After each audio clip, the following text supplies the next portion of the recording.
Okay, so we're going to start. This is not an ACLU meeting. This is a coffee Klatch where everybody here happens to be a member of the ACLU, but we do this every Saturday now since the pandemic. And today we're going to be talking about Dick, the anti-authoritarian rebel. And I came up with this anti-authoritarian rebel just as I was pulling the slides together. I mean, I always knew this about Dick, but it really became more and more clear as I looked at some of the pictures that have been taken through his life. So we're going to start here. Oh, that doesn't work. Let's do that again. What's happening there? You've got to tap on the slide and then it'll progress. Yeah, I There we see. go.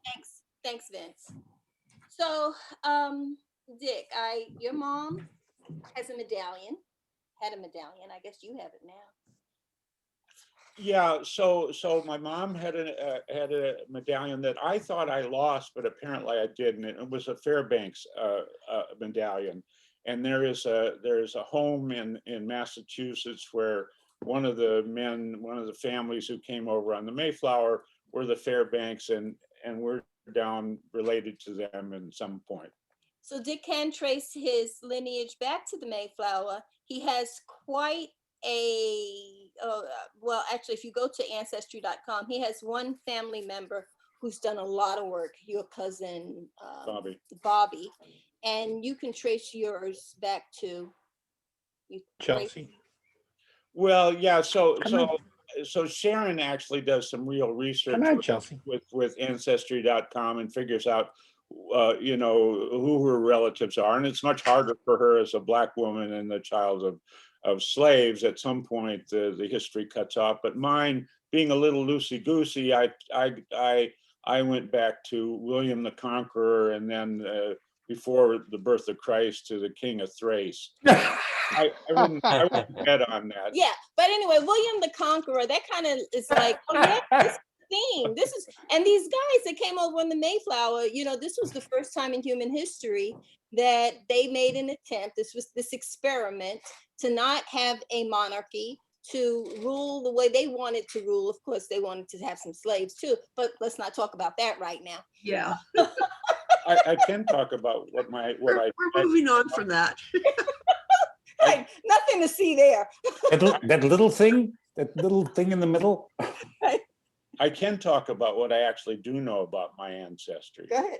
So my father's family were the man who came was a coal mine supervisor in Wales, in Cardiff, who was brought as an adult to Pennsylvania to supervise coal mines there, and then came to southern Minnesota to open up a dry goods store and a farm. My father's mother's side were the woman who came was a teenage teacher who came from Liverpool in England, was probably of Irish ancestry, and taught with her sister in southern Minnesota. On my mom's side, I know her father's side were Irish immigrants who had immigrated to Montreal around 1900, and then the family became well diggers in Western Canada, and then came down to the Dakotas, where they were cowboys, and then they went to Minnesota and became farmers. That line of family was also apparently they had the distinction of being the town drunk in one generation after another. So that's what I know about my actual family. Excellent. So, Dick, are you 100% European? I am Irish and Welsh, going back to the Neanderthals. Okay. He's not Neanderthal, and my mom did it one time. She said she thought because of those Irishmen in Western Canada that we probably had Native American blood. And I looked at me and I thought, well, gee, I don't think so. And Ancestry.com put that to bed completely. yeah, he did his DNA test and was sad to find out that he basically was made up. I never believed it, and she only said it once. It was like a thing. But it was kind of surprising.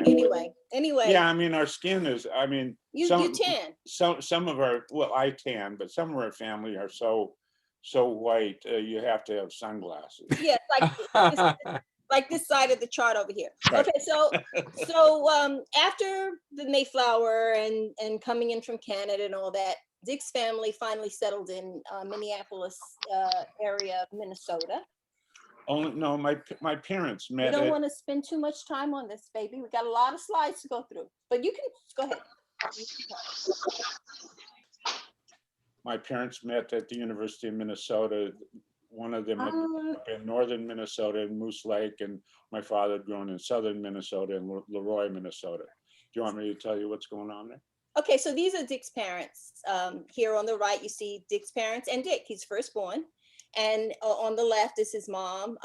Very attractive, brilliant couple, both had PhDs. I don't think they had PhDs before you were born. No. So the picture on the left is us living in Boulder, Colorado, where my dad was getting his doctorate. The interesting story about that, we lived in that camper, and my mom and I were in it when it was turned over by a tornado. Oh my God. I have no memory of that, but I'm just learning this, okay? So this is the thing about being married to him. Stuff like that, Now, with me, if he and I were, that would be the first thing I tell him. So I'm just learning this. We've been together almost 20 years now. Okay. So anyway, Dick's parents were lovely parents, and I had an opportunity to have a relationship with both of them, and I miss them. They both passed away in the past 10 years. Sharon, I might say one thing, that if you have new stories coming from Dick that you haven't heard, you should count your lucky stars. My wife is so bored by the crap I tell her. We've narrowed it down to just numbers because I keep repeating the same stuff over and over again. Yeah, I can't believe this. He's turned over in a tornado. I have told you that story. Never. But you just yum, yum, yum, yum. But so now the rebel in him comes out. I know you guys have heard of Watergate, but you've probably never heard of Snowballgate. So Snowballgate, you saw this little cute fella here. Oh, we're gonna have to mute. We're gonna have to mute Uni. Okay, so you saw the little cute little guy. This guy, my husband, used to look kind of like this. This isn't Dick, but this is a young man doing what Dick liked to do: so throw snowballs. Want me to tell it? Tell the story of Snowballgate. So when I was in first grade, my parents left me half of the year with my uncle in a farm in northern Minnesota, and half of the year with my dad's family in this little town of Leroy, Minnesota. And my grandfather was a very austere gentleman. I mean, he was a farmer, but he was also the relief town cop on Friday night. And the big thrill when I was a little kid was to go ride around with him. And it really his only job in this town that had no crime was to go around with this key thing to all the stores. And you had a key that he would insert to show that he'd checked to make sure the doors were locked.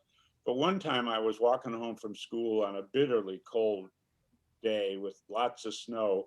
And I was there with a buddy, and I saw my dad driving his car that looked quite a bit like that, my granddad, and I hit the side of his car with an icy snowball, and I saw him look around, and he had a very stern look, and I ducked down, and then had this little town. I had to sneak around all the little alleys for 2 hours till I got home, and I was so cold. My grandmother took me up and climbed in bed with me and wrapped me in her arms because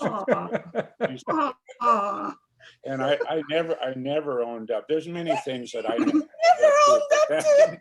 No. Apparently your grandfather was trying to find out. He was driving up and down the streets, and there weren't that many streets in Leroy, Minnesota.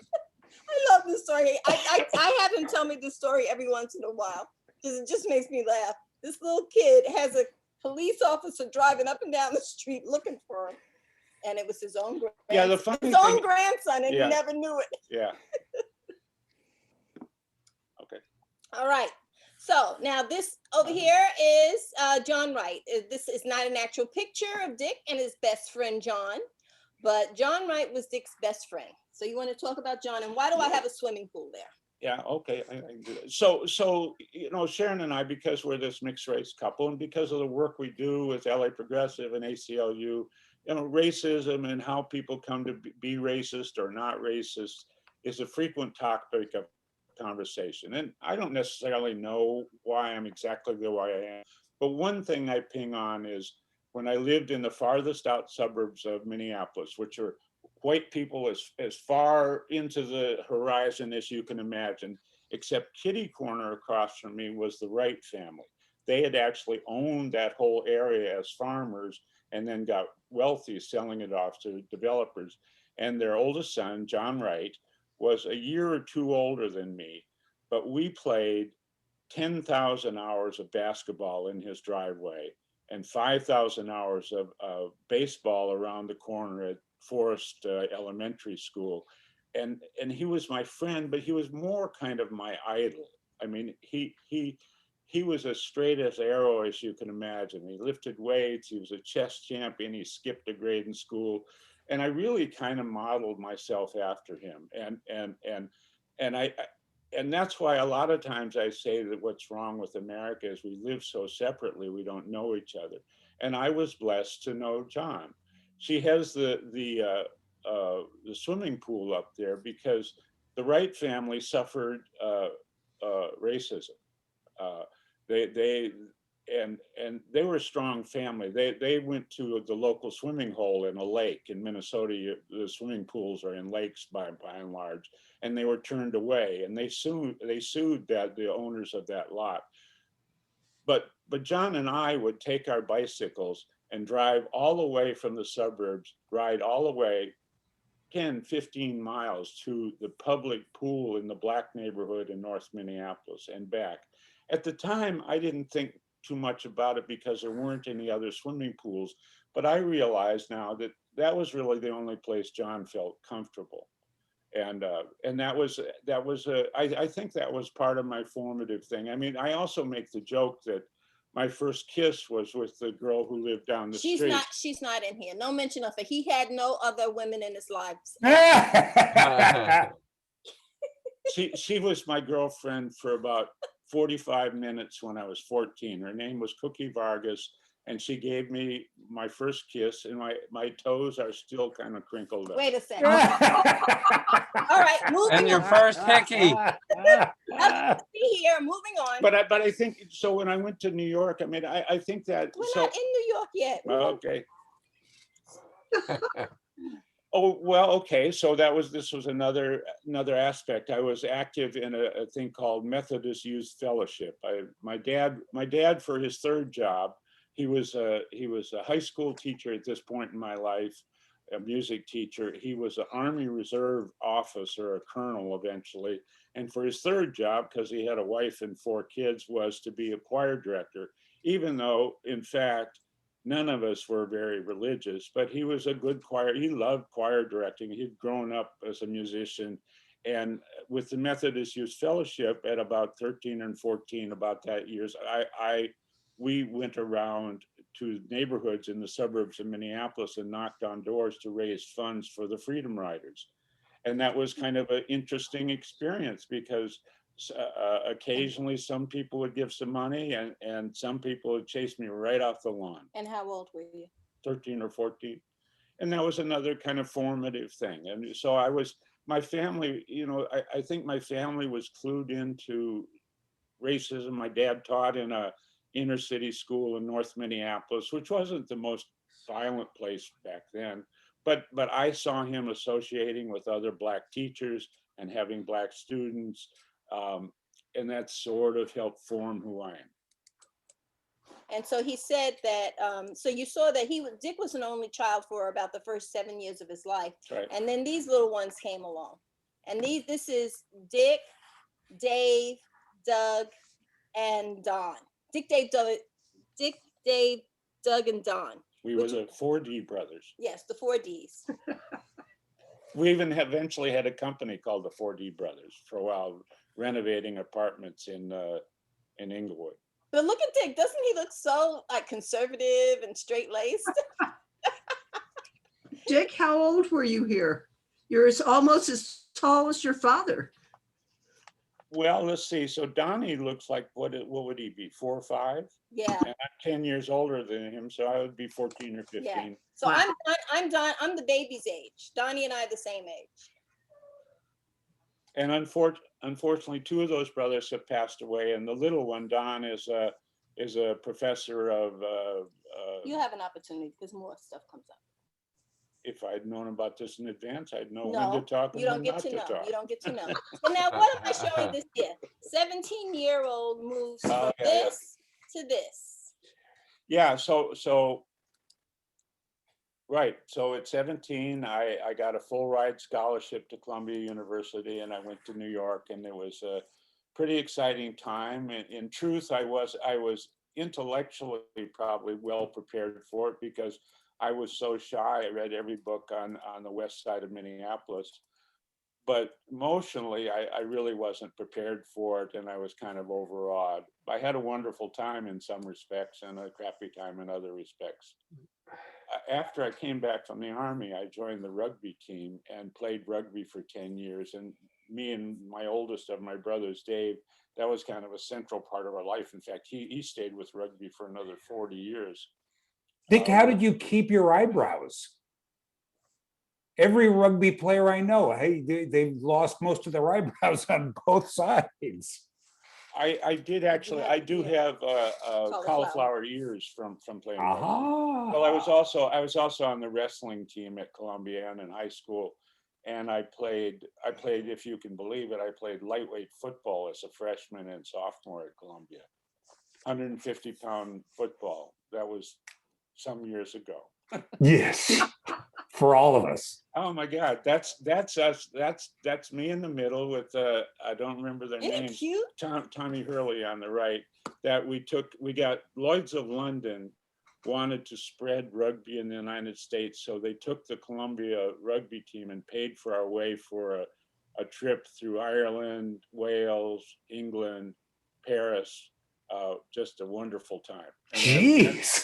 It was very cool. Sweetheart, tell them about when you played rugby with the guys. It was, I don't know if it was Ireland or Scotland, and they were men and they had come home from Well, I mean, yeah, so the whole tour was kind of poorly arranged in some senses. We were mostly football players who had read a book about rugby and knew some of the rules and mostly played it like football players, which is not the way to play rugby, because rugby is more like soccer. You have to play the whole 60 minutes or 90 minutes. There's no substitutions. So there's no point in doing the big thing where running a guy down and driving him into the ground, because you do that 2 or 3 times and then you're done for the day. So anyway, the first game in Ireland was against a bunch of high school kids. Little kids, they knew rugby, but Jesus Christ, they were scared of us because we were twice as big as them. And then we went to we went to Neath in Wales, and these miners came up out of the mine, the coal mine, and they didn't look too happy about any part of it, the mining or the playing rugby, and they're still kicking our ass. And 50 years later, Jesus. And then we went to England and played a bunch of sailors coming on British Navy sailors coming off their boat, and they were out of shape, and we clobbered them. And then we went to Paris and played one of the best rugby teams in the world, the University of Paris team, and they delighted in just running up to score on us and shouting at us in French. But it was a wonderful time. I mean, it was the only time I've been in Paris, which was cool.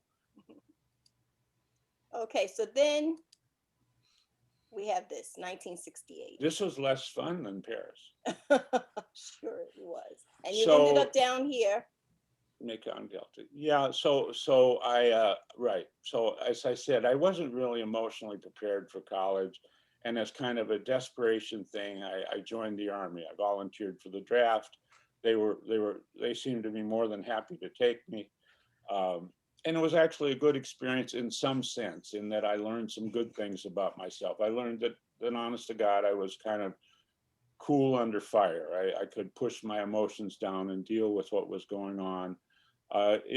It probably gave me an anti-authoritarian attitude. I served in the Mekong Delta as a combat soldier, as an infantry soldier. a platoon sergeant and a squad leader. And ultimately I was wounded in a rice paddy that looked something like that top picture, in exactly the same place on my lower right leg where my dad had been wounded in World War II, crossing I think the Meuse River, going from Belgium into Great Britain. He led a company of combat engineers.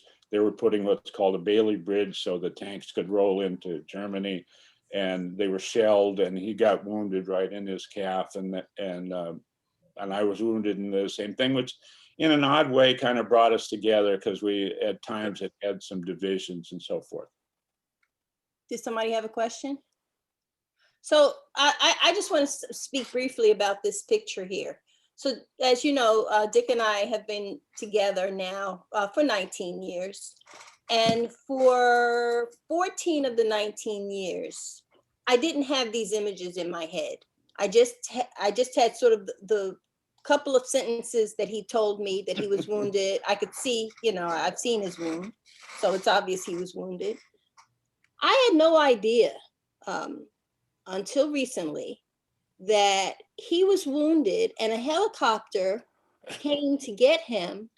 But as he was trying to get to the helicopter, they had to abandon him and leave him there on the battlefield or battle swamp or whatever you call this. And they didn't come back for a couple hours. We had to engage in a firefight. Not your time. Wait. A couple of hours. He has a leg that doesn't work. He's left abandoned, and then he's still in a firefight for 2 hours. This is the way that Dick tells stories. I don't find out this part about him being in a firefight for 2 hours wounded. The helicopter then had to come back. You got part of it wrong. There's this thing called adrenaline. The leg worked well enough. And so we had a firefight, and I was. See how he's so nonchalant about these things? It amazes me. Well, so the story is, so the helicopter landed in a medevac hospital in a place called Dongtam, which actually wasn't far from where I was wounded, and right. So I hopped in. I got out of the helicopter. I hopped in on my one good leg. I didn't need him to get me a stretcher, and I gave the pistol I had to a company clerk, and the doctor ultimately said, you got $1 million wound, son. And what do you mean $1 million wound? You're going home. Yeah, you're not going to lose a leg, and you're going home. And so that was pretty cool. But then he asked me if I wanted to be put out or have a local anesthetic, and I looked up on the wall. It didn't look exactly like it on the left, but it looked a lot like it. There was an array of orthopedic saws there. Rough carpentry.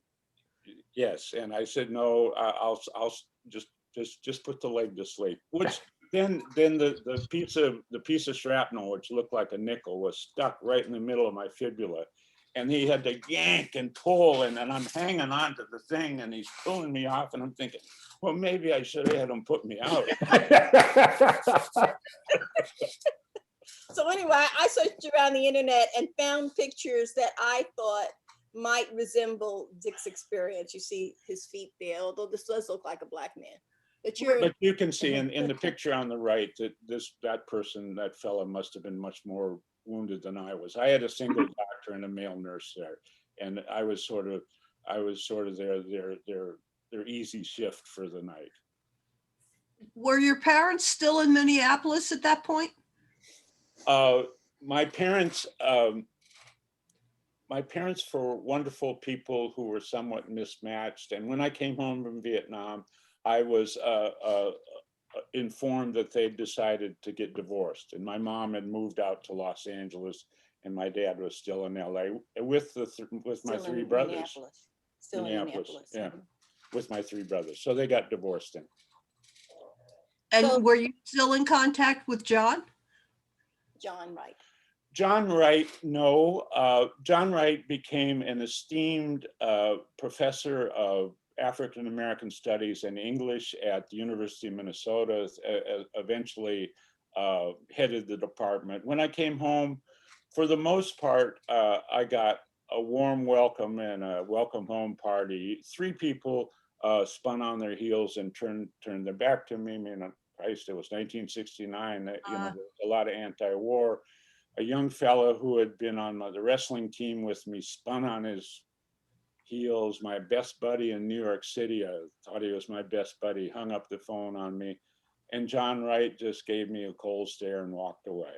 So all I can say to all 3 of them is, fuck you.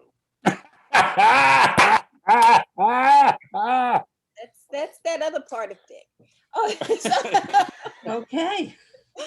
so then after rehabilitation, he ended up still Well, there's having. more to that. Let me say there's more to that. I mean, I was not in favor of Vietnam. I went there out of desperation because I was not doing well in life, and I certainly, you know, I saw as soon as I got there that the story that we were doing something good for the people of Vietnam was a load of bullshit, and it helped inform my disbelief in what I'm told from folks who put themselves on high. And I, you know, I came home and protested against the war in Vietnam, and then on the other hand, you know, it gave me the experience at that point in my life. I got to associate with people that I typically wouldn't have associated with. I kind of was there because I'd chosen to be there to some extent. Most of the guys around me, they were there because they had no option. They didn't have any strong family behind them. They didn't have any education. They were just pawns in the, and I got to see, you know, this is kind of how the world works. And sort of gave me a heart for other people who are in a bad situation. You have a lot in common with Ron Kovic. Yeah, we've met him. I've interviewed Ron Kovic and got to know him, and yes, he's a powerful voice, and we wrote a wonderful. I'll share that piece. I'll share that article. Please do. Okay, so now we're back in Minnesota. Minnesota can't beat that weather. This is Dick on his way to University of Minnesota. Yeah, so I came back. After Vietnam, and ultimately I graduated on the 10-year plan from the University of Minnesota with a year. Yeah, well, I had some adventures. I had to drive a cab for a while in New York, and oh, tell them about your first day of cab driving. So on that rugby team, a bunch of us got this idea. A New Yorker said a good way to make some money is to drive cabs, and so 3 or 4 of us did that. We signed up and we drove. And that actually was a wonderful way at the time. You know, I could, in 1972 or whatever it was, I could make $100 a night in tips and would get $40 in pay, $140 for, you know, and I would do that 2 or 3 nights a week while I was in school. That floated my boat plus the GI Bill. The first night I drove up to 96th Street and Broadway, which is a main subway outlet. And I let out this older lady who had engaged me. And two black kids hopped in the back, and it was my first night driving, and I made several stupid mistakes.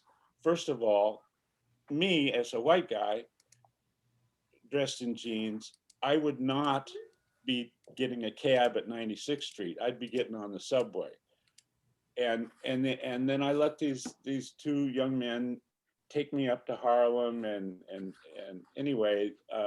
The next thing I know, on my left, I'm looking down the barrel of a gun, and on the right, I'm looking at a knife. Fortunately, I'd just been to Vietnam, and it didn't, you know, it's like, can I keep my license?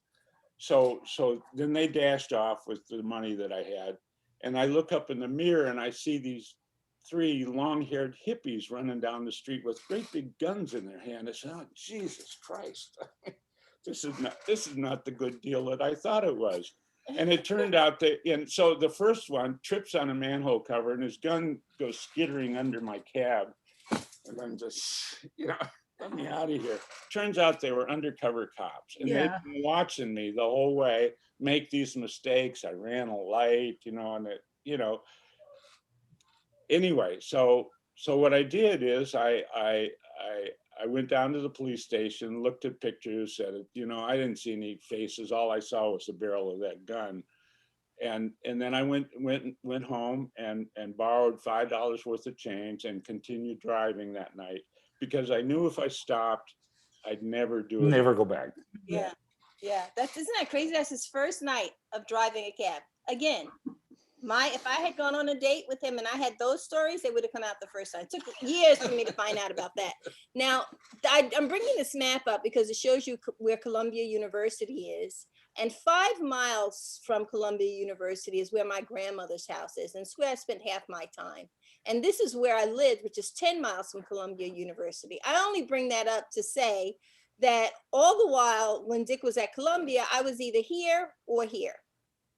Yeah, it would have been wonderful if we'd gotten together, except she would have been 12. 8. Ooh. Yeah. That was the only problem. He probably wouldn't have found me attractive. I was 8. So, but that was his cab driver experience. So Did you lose your scholarship when you went to Vietnam? Is that what happened? I did not. No, I didn't lose it. he came back. And college wasn't that expensive then. I gained the GI Bill. No, I still had it. But yeah, Okay, because you didn't sound like you were working during the first year, but after that you had to work. No, I did work. They got me okay. a job. I was a waiter in a fancy pants restaurant on campus where the rich kids came to eat. And well, it was nice though. It was in the same building where I lived. And at the end of the evening, I get a great big piece of prime rib. I liked it. It was cool. and guess who else was there? Attorney General. Oh, Billy Barr, my friend Billy Barr. Oh. I knew him briefly, and he was as the same straight-laced prick he was then as he is now. I mean, this was when I met him, it was like 1971. Everybody were dressed at best like the 3 guys in this picture. You guys are dressed up. And he would always have a little sports coat and a tie, and he'd be going down to his exclusive fraternity where only, it cost $10,000 a year to join. So.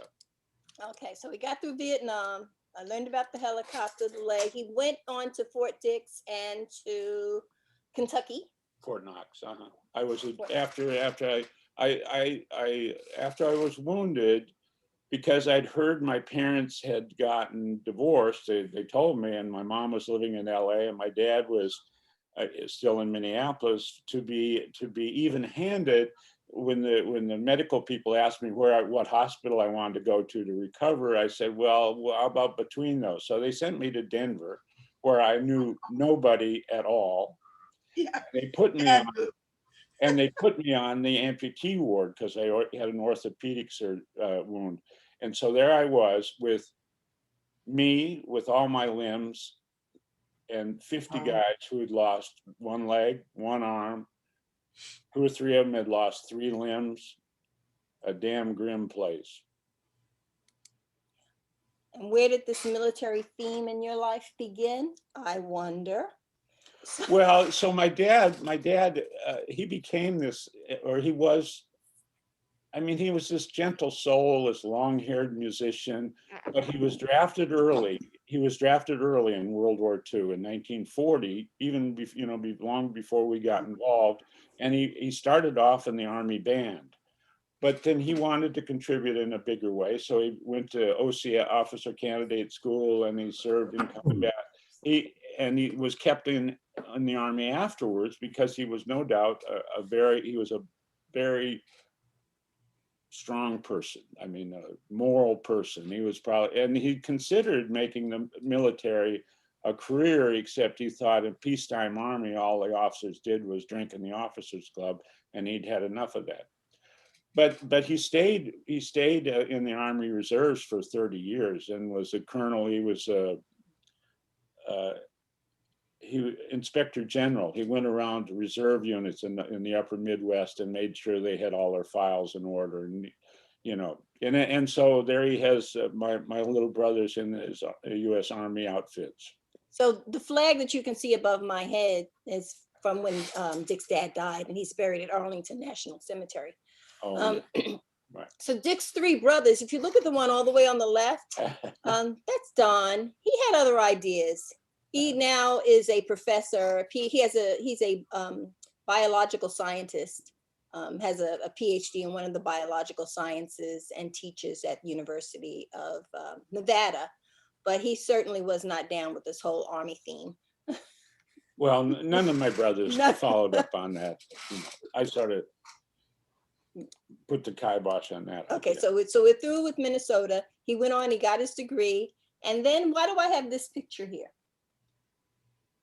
So right at the end of my college career in Minnesota, I was getting the GI Bill, and I also got a job managing a co-ed house. It was a Pillsbury mansion, and I happened to form a liaison with one of the residents, and she was going to Georgetown Law, so I followed her to Washington, I don't want to hear about these women. I'm asking about the Dubliner. Hey, you put it up there. So I want to know about the doughboy. If you were in the Pillsbury house, I want to know what the doughboy was doing. Making dough. Yes. So down the street from Georgetown Law is this bar called the Dubliner, a very Irish bar, and she got me a job there, and I spent some months as a bartender there, and I had a lot of fun doing it, and it fueled my I would say incipient alcoholism, but by that time it was probably roaring alcoholism, and it was just the right place for me. Right, but the part that I want you to talk about is the people who would come in and how you would hear about what was going on in Congress and Bill Clinton and stories. Well, that's true. I mean, the clients were mostly Irish Americans and some Irish, but who worked on Capitol Hill, and they would have all the inside gossip on stuff. I don't know what well, so I then ended up owning a different bar on Capitol Hill, and one of the customers who came in occasionally was her name Genevieve Flowers. She would come in and complain that the governor hadn't been to see her for a while. Clinton, she was Clinton's girlfriend in town, and she was kind of a sad case. But she would get up on the bar and dance until we'd make her get down. He has so much interesting stories, but eventually he had to. How old were you during this period? How old were you? I was probably late 20s. Okay. So. Right. So one thing I didn't mention, I was going to add some bullets that Dick did. I am Dick's third wife, and his second wife, Irene, and I became friends. And Irene passed away, but his first wife passed away too.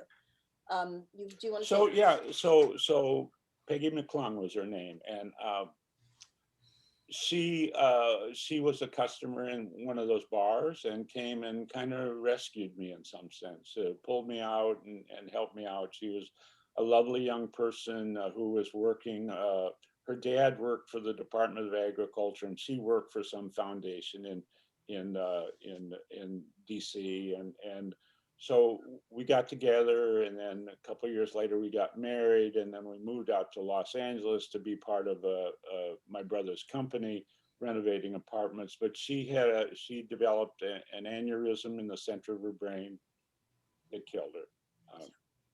So Dick has some sad stuff too. So some of that stuff I didn't incorporate, but I thought that leaving Washington and Los Angeles, that you should mention that.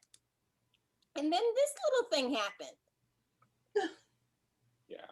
Well, so then well, actually what happened, so I didn't deal with Peggy's death very well. I used it as another excuse to dive deeper into a bottle of bourbon for a year. And then I got sober and ran a halfway house that I assume you're going to get to. No, I didn't put any AA stuff because you tell me that that's supposed to be anonymous.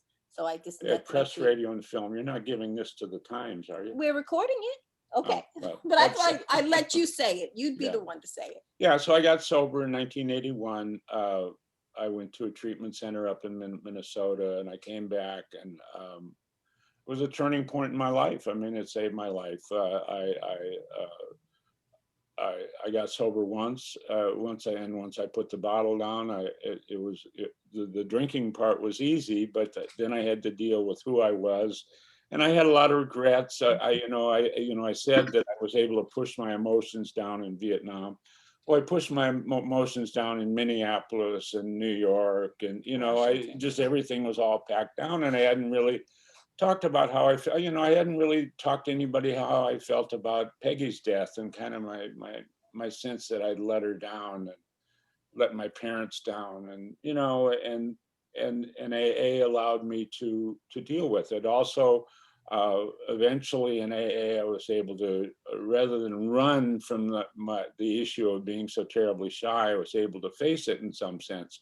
And then I got involved. I went to, like at 30 days sober, I went with this buddy down the street to yet another AA meeting. Geez, I was going to them every day.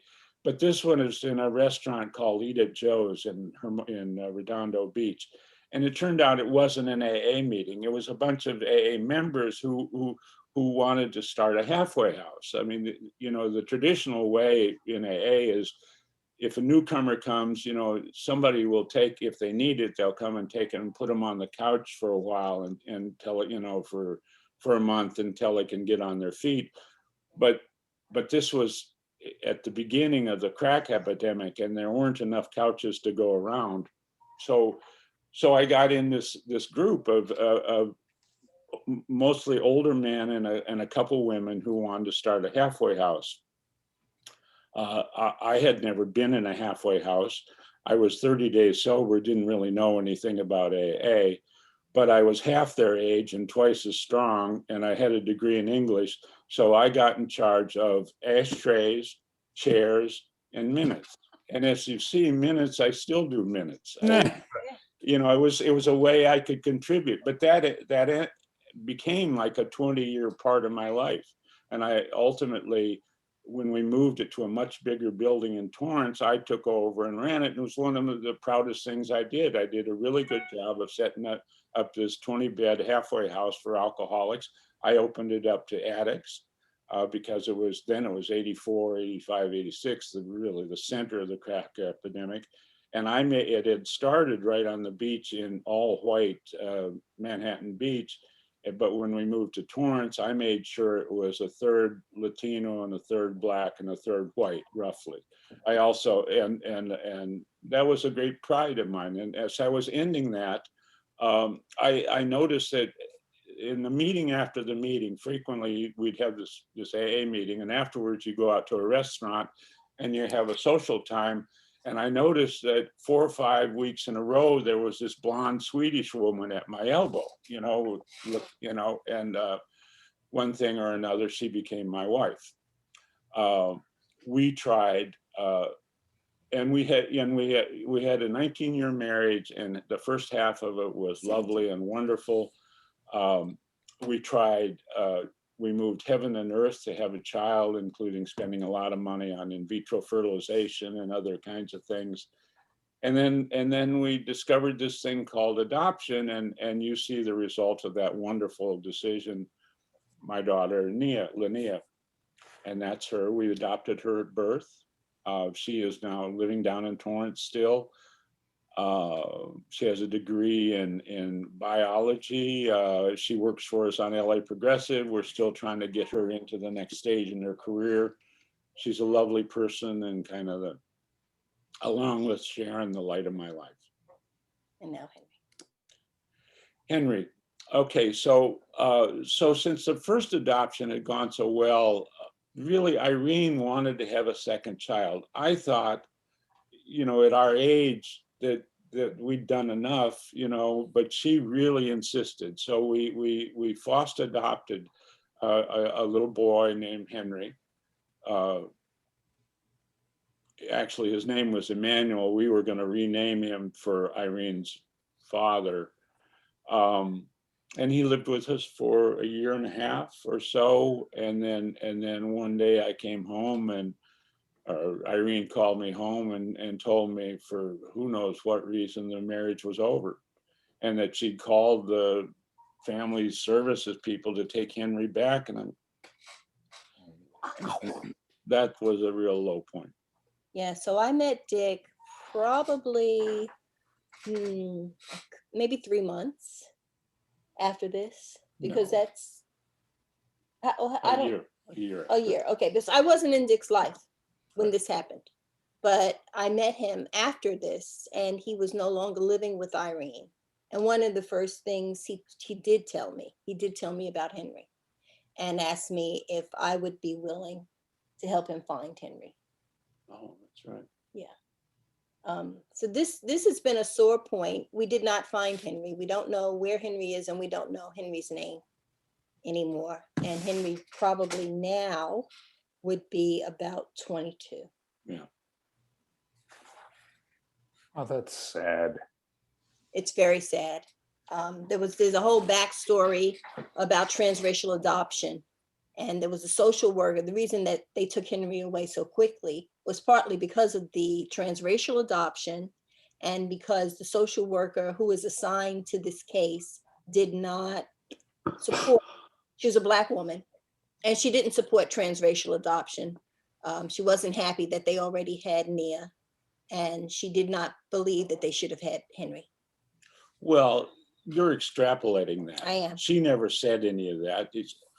It is also true that Irene was developing arthritis, and Henry was a lovely little boy, but Nia had been God's gift to a family, the nicest, easiest going child. Henry also had this thing that I had in Vietnam called adrenaline. He ran everywhere. He was a lot of work. I didn't, and I think he wore Irene out, and Irene didn't ultimately bond with him. I did, but she didn't, and that was a part of it as well. Yeah. So Nia came into my life when she was 8 years old, and we have a lot of pictures of us strangling her. It's our family picture. It's our family picture. At each stage in her life. Yeah. And this picture here on the left, Dick, look at this. That's Sylvia. I never even noticed that. Sylvia Where is Moore. it? You know, I have no idea where it is, but that's Sylvia Moore in the back. I just noticed that today. So we've been very happy together as a family, and I've been Nia's stepmom since she was 8 years old. And so these are the many faces of Dick since now I came in. Yeah, since I came into his life, and we became the LA Progressive. And so we're joined at the hip, and he's now into a very multiracial, multinational family. On the right, far right, you guys have met my son. That's his wife, Yoko. Christmas time. Yeah, I don't know if this is the point, but I mean, we didn't get together to have an interracial marriage. We got together because for interracial sex. Yes. Well, it's being recorded. That's not why. I was getting there. So how we got together? We met through online dating, and she was actually not into online dating. She'd done it for a long time. She'd been single for a long time, but she wanted to show her younger sister, who was a model, beautiful, but was home. They were living together, and they were home, and she wanted to show her the ropes on online dating. And so she put up a minimal profile. I had gotten a free month of online dating, and one in the summer and one in the winter, and I was done with it. I'd had 12 nice little lunches that I paid for that went no place, and I could tell they weren't going any place 3 minutes into it. But the last one, I sent a message to her, and then I pinged her because, hey, all you say you want on your profile is an older guy who likes to read and who's into politics. Here I am. Why are you not responding? And And I embarrassed her. He did. And she He embarrassed him. responded. She gave me a phone number. The nicest thing in the world. I called her up and I could tell she was nervous. Yeah, because I'd had it with these guys. You know, so I thought, oh, well, I mean, she'd made this vow that she was never going to date a white guy, but I didn't know that for later. So the reason, on a Sunday morning in Old Pasadena, I'm on the corner and what's the name of that restaurant? Twin Palms. Mhm. And here's this hot number walking down the street who'd gone to the trouble of putting on somewhat clean jeans and a sweatshirt because she was actually coming from work. I said, well, you know, On a Saturday, she's not way into this, but, and then we had a 10-hour date. It included a movie. The Twin Palms was too busy, so we went to this lovely romantic place called La Luna Negra. Oh, yes. And a walk in the park and some ice cream and some coffee and a movie, Chicago. And you know, I never in my life had a 10-hour date, you know, so she says, she wasn't sold on anything. I was sold by the time we got to La Luna Negra, 45 minutes into it. I said, there's something going on here. Well, they don't want to hear all that. So these are just backup pictures showing. How do you know they don't want to hear it? Because it's boring. Nobody's clicked their screen off.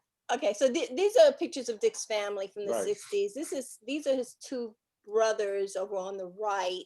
Don with the yellow shirt on and glasses, and Dave, who passed away prematurely before either one of them made it to 60, which was very difficult because they were very close. The four, here are the four of them actually, shortly before they passed away, along with Dick's dad.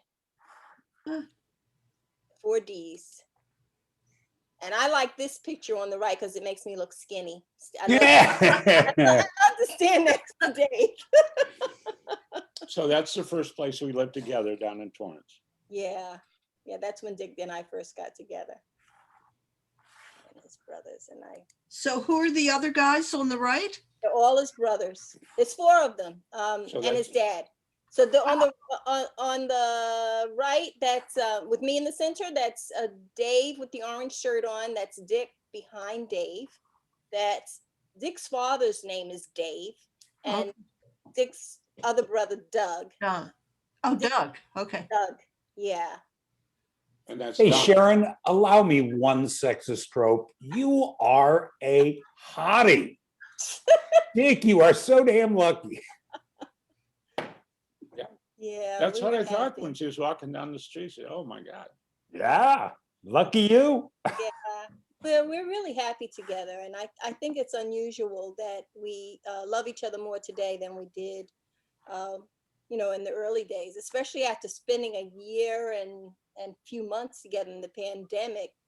Literally sitting within a foot of each other 24/7. It's really been a blessing to have my guy. And that's how he started out. This is what he looks like now.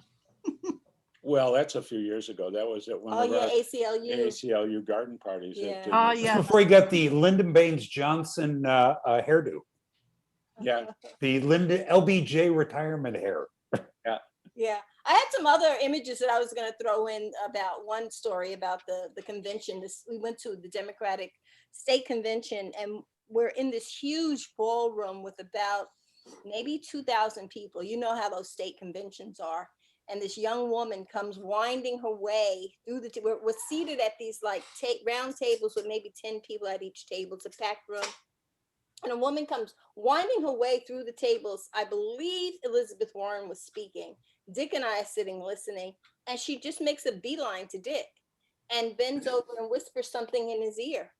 And then Dick stands up, and almost immediately after she whispers this something in his ear, a huge man, bigger than Dick, is like coming after this girl. And what she said to him was, please help me. What the woman said to Dick is, please help me. This man is following me and won't leave me alone. And so I see this guy, and I tell the girl, get behind me. And Dick stops him. Dick stands up and stops this man and says, what do you want? What are you doing? And the man says, she's taking pictures of me. And Dick says, leave her alone. And the man just disregards Dick and makes a motion coming towards me and this girl, and Dick says, "Oh no, you won't." And that's when I saw Vietnam Dick.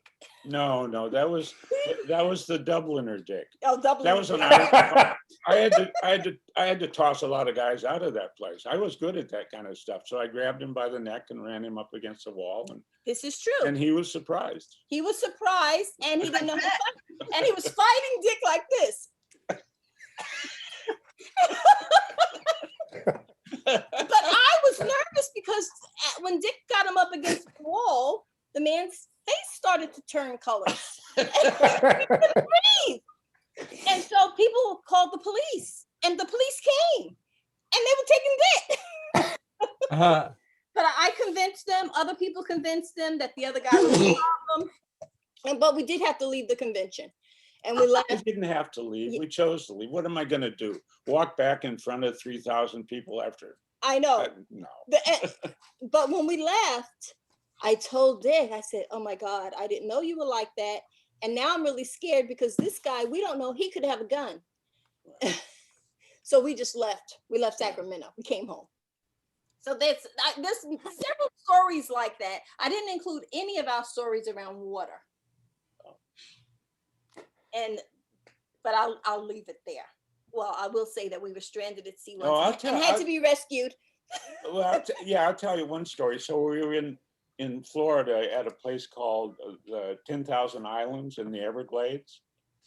And it's these tiny little mangrove islands. And so we rented a canoe and rowed and paddled across this river a couple hundred yards and went to a place called Sandfly Island that was supposed to be an interesting place.